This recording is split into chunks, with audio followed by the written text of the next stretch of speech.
Petrol खानीमाथि हुर्केको यो ज्वालाले जिस्क्यायो भने तमीहरूको खरानी पनि नभेटिएला। नमस्कार साथीहरू, आज हामी कुरा गर्न लागेका छौं नेपाली फिल्म राम नाम सत्यको बारेमा। यो फिल्म चैत्र 27 गते देशभरका हलहरूमा रिलिज हुँदैछ। अहिले नेपाली फिल्म इन्डस्ट्रीमा धेरै नयाँ फिल्महरू आउँदैछन्, तर राम नाम सत्य भने अलि फरक कारणले चर्चामा छ। किनभने यस फिल्ममा छन् एक्सन स्टार विराज भट्ट, सुशील श्रेष्ठ, अभिनेत्री दिव्या रायमाझी, नयाँ डेब्यू अभिनेता आयुष सिंह ठकुरी र सबैभन्दा रोचक कुरा के छ भने यो फिल्मको निर्देशक हुन् माइकल चन्द, जसको यो डेब्यू निर्देशन हो। अब प्रश्न उठ्छ, के यो फिल्म 2082 सालको अन्तिम सुपरहिट फिल्म बन्न सक्छ त? आजको भिडियोमा हामी यही कुरा विस्तारमा चर्चा गर्नेछौँ। अहिलेसम्म सार्वजनिक जानकारी अनुसार यो फिल्म एक्सन, सस्पेन्स र रोमान्स मिसिएको कथा भएको फिल्म हो। फिल्ममा देखाइने कथा एउटा यस्तो पात्रको वरिपरि घुम्नेछ जसले देशमा बढ्दै गएको भ्रष्टाचार र अपराध विरुद्ध लड्छ। कहिलेकाहीँ यस्तो पात्रलाई सिस्टमसँग लड्ने हिरोको रूपमा पनि देखाइन्छ। यस्तो प्रकारको कथा नेपाली दर्शकलाई धेरै मनपर्छ, किनभने नेपाली फिल्ममा एक्सन प्लस सामाजिक सन्देश मिसिएको फिल्महरू प्राय हिट हुने गरेका छन्। यदि फिल्मको स्क्रिप्ट र प्रस्तुति बलियो भयो भने यो फिल्मले दर्शकलाई एक्सन, भावना र सस्पेन्स तिनै कुरा दिन सक्छ। अब कुरा गरौँ फिल्मको सबैभन्दा ठुलो ताकतको। नाम हो विराज भट्ट। उहाँ नेपाली फिल्म इन्डस्ट्रीका सबैभन्दा लोकप्रिय एक्सन स्टार मध्ये एक हुन्। विराज भट्टले सयौं फिल्महरूमा काम गरिसकेका छन् र धेरै सुपरहिट फिल्म दिइसकेका पनि छन्। जब विराज भट्ट स्क्रिनमा आउँछन्, दमदार डायलग, शक्तिशाली फाइट, मास अपिल, यी सबै कुरा दर्शकले अपेक्षा गर्छन्। त्यसैले यो फिल्मको मास अडियन्स कनेक्सन धेरै हदसम्म विराज भट्टको स्टारडममा पनि निर्भर गर्छ।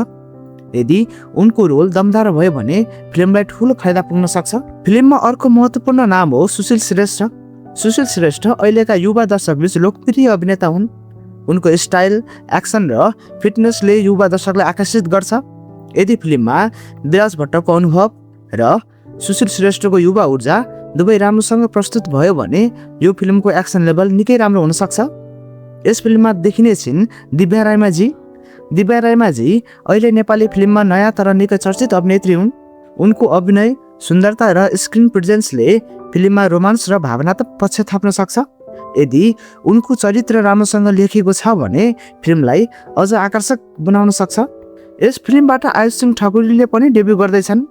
नयाँ कलाकार आउँदा दर्शकको जिज्ञासा झन् बढ्छ। कहिलेकाहीँ नयाँ कलाकारको दमदार अभिनयले फिल्मको सबैभन्दा ठुलो सरप्राइज पनि दिन सक्छ। त्यसैले यो फिल्ममा आयुष सिंह ठकुरीको भूमिका पनि निकै महत्त्वपूर्ण हुन सक्छ। अब कुरा गरौँ निर्देशकको। माइकल चन्दको यो पहिलो निर्देशन हो। डेब्यू निर्देशकका लागि यस्तो ठुलो स्टार कास्ट भएको फिल्म बनाउनु सजिलो कुरा पक्कै होइन, तर यदि निर्देशकसँग राम्रो कथा, राम्रो निर्देशन, राम्रो प्रस्तुति भयो भने पहिलो फिल्म नै ब्लकबस्टर बन्न सक्छ। फिल्मको धेरै भाग चितवनमा छायाङ्कन गरिएको छ भने केही भाग मुस्ताङमा पनि खिचिएको छ। यी ठाउँहरू नेपाली फिल्मका लागि निकै सुन्दर लोकेसन हुन्।